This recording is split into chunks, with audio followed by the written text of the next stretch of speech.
Welcome to Room 101 at Harrigan Compound West. It's story time. So, quite a while back, episode 3 to be exact, we tried out Pease's Quiet Nights. And I remember thinking at the time that it was very, very underwhelming. It was before we started assigning letter grades to things because, that's what professors always do. Anyhow, I said at the time that we should get back to it 6 months, a year down the road. And it's been a little over 6 months, I think. Close enough. And I thought maybe it'd be a good idea to get back to it. And to prove that everyone's out of ideas, decided to go ahead and think about something from episode 7 as well, which is when I described for you my happy place. Now, my happy place was Fenway Park, one of the greatest places in all the world. And, it had been 26, 27 years since I had been there. And I was able to get back this year. And as I walked in and I saw that green that just seems to lift up to your field of vision, I thought, yeah, this is my happy place. And it was so strange to be back there again. So long in between. And I remember I took a look up at those seats on top of the Green Monster.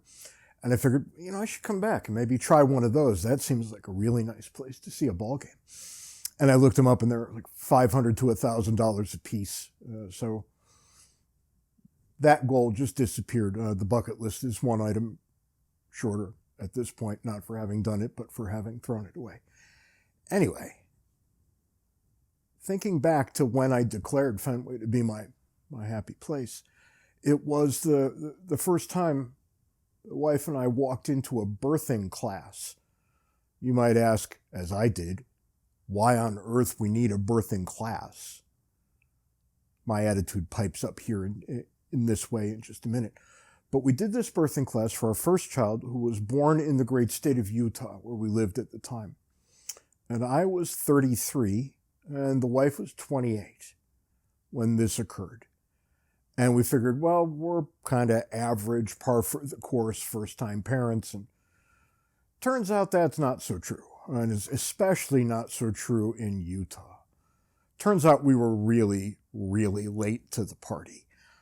Because we walked in and everywhere we looked was another very young, very vibrant, blonde-haired, blue-eyed Mormon. They were literally littering the room. And the average age, I would say at the time, for the guys, probably about 20, and for the young ladies, probably about 18. I think that the wife and I were one of only a few people in the room who would have been old enough to have a legal drink. Not that you could get one in Utah, but nonetheless.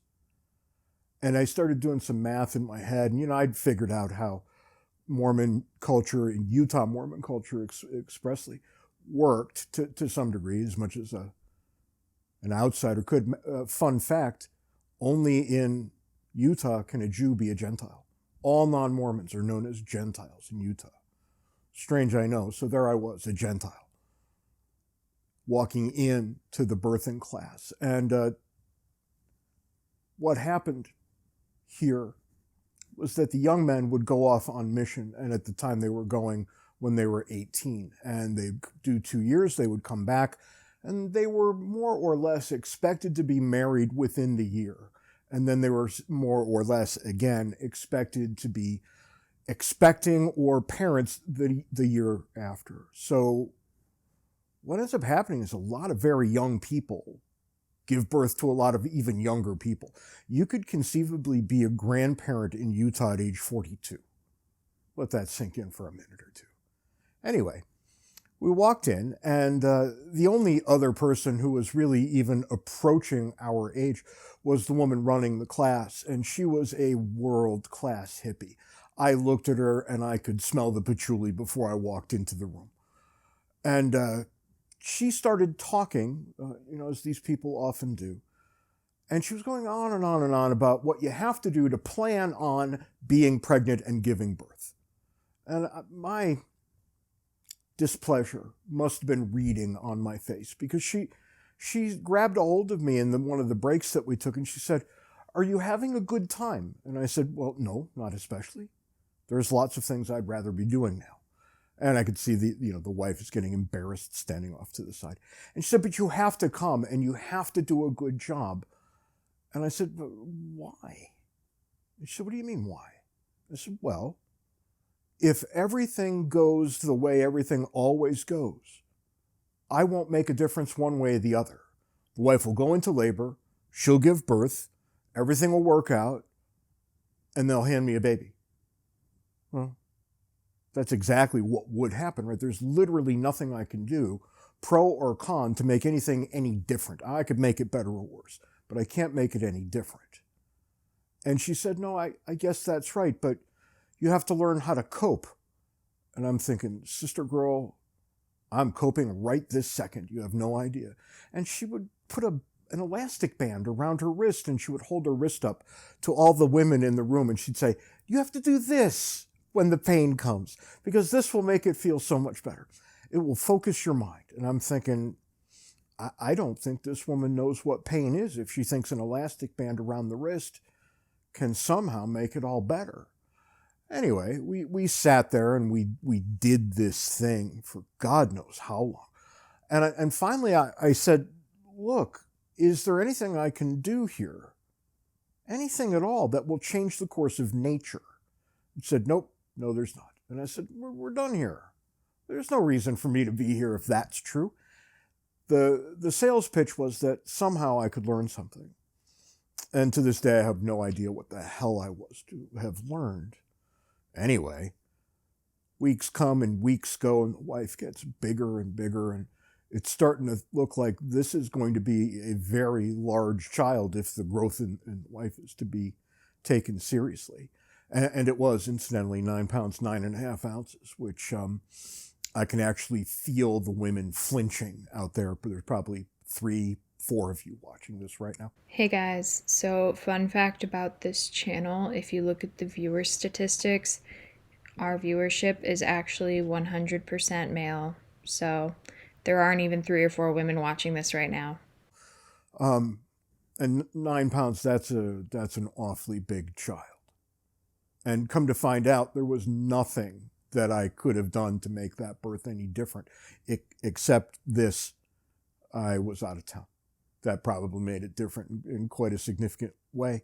I remember we had gone to the doctor, because doctors are better than the lunatics that run the birthing class. And we went to the doctor, and I said, look, I've been invited to partake in an academic conference round about this time. And should I go? Should I stay? I mean, what are the odds that the child is going to be born before I can get home? And the doctor took a look at the chart and said, oh, yeah, first children are always late. Don't worry about it. Go, come back. I'm sure that it'll be fine. And there I was. I got on the airplane and I went to Pasadena from Salt Lake City. And I'm sitting at the conference and check in at home. And don't you know, the wife's in labor. I have to go up to the hotel room and see what I can do about this. And I've got a friend there who's fielding the phone calls before we had cell phones, of course. And I've got the hotel phone to my ear, but I'm a little deaf and the phone's not that great. And I was hearing the wife screaming, but I couldn't hear it in all the glorious detail that it was meant to be heard in. So I picked up the other telephone from across the room, and I sat there like an imbecile with 2 phones, one up to each ear. And I listened to what was going on.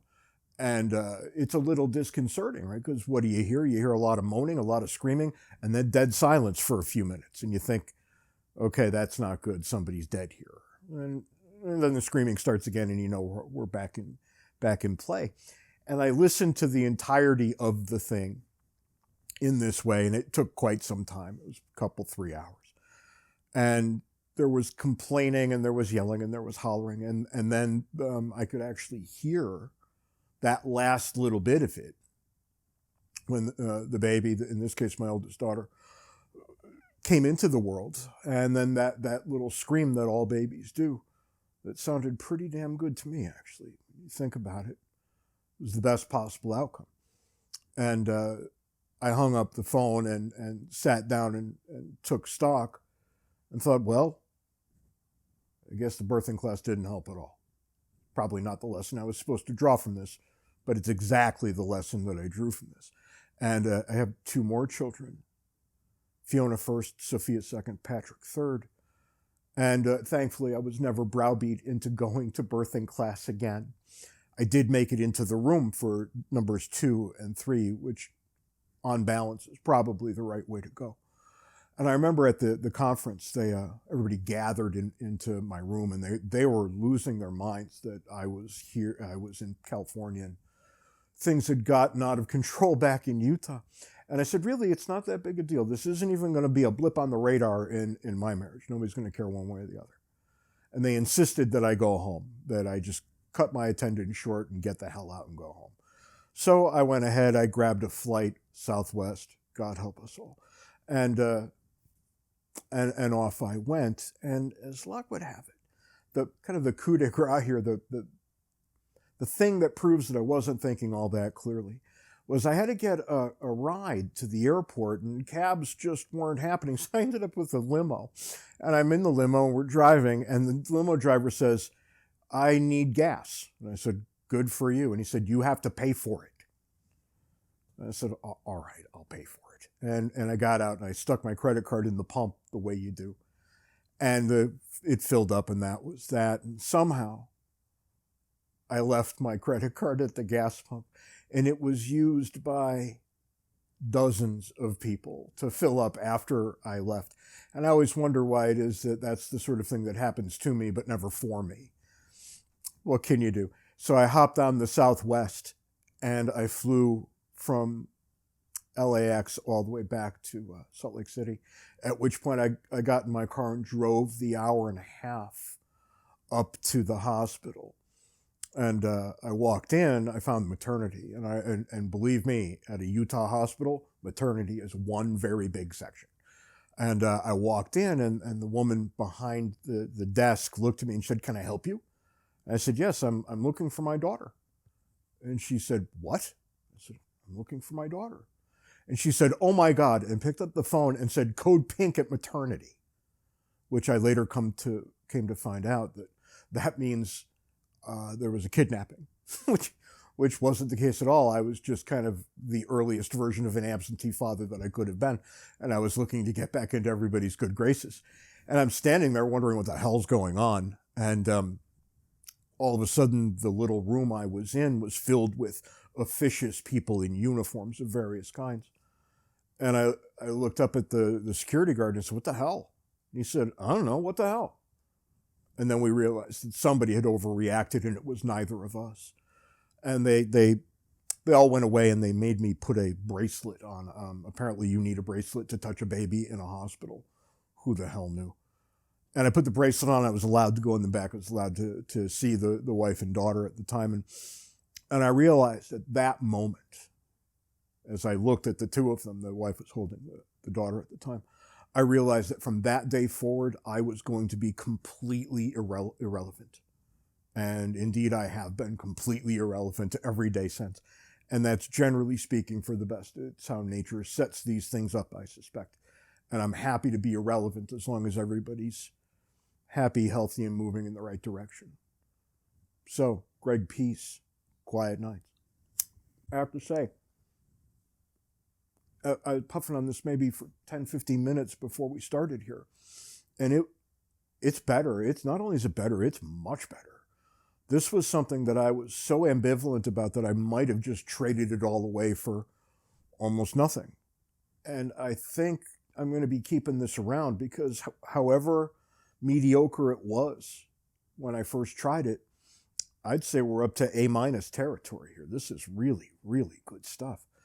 And it's kind of strange how everything can change like that, right? And my perceptions were so different of this just a few months back. I don't know what can account for it, right? I guess any number of things could. I could have been having a bad day. It might have just had too much moisture in it. There's a million things. Whatever they were back then, they're changed now, and I will cheerfully leave this laying around. H-A-R-R-I-G-A-N spells Harrigan. Proud of all the Irish blood that's in me. So I guess I'll probably end up talking about the birth of my other 2 children real soon, because fair is fair. But I will give you this heads up. The second one was born without benefit of anesthesia to the wife. That was unpleasant. And the third one was born after we moved, the day we moved 50 minutes away from the hospital. That's when he decided to come calling. And because we had moved all day, I had to gas up the car on the way to the hospital, and that is no way to impress a woman who's in the middle of giving birth. I'll see you next week.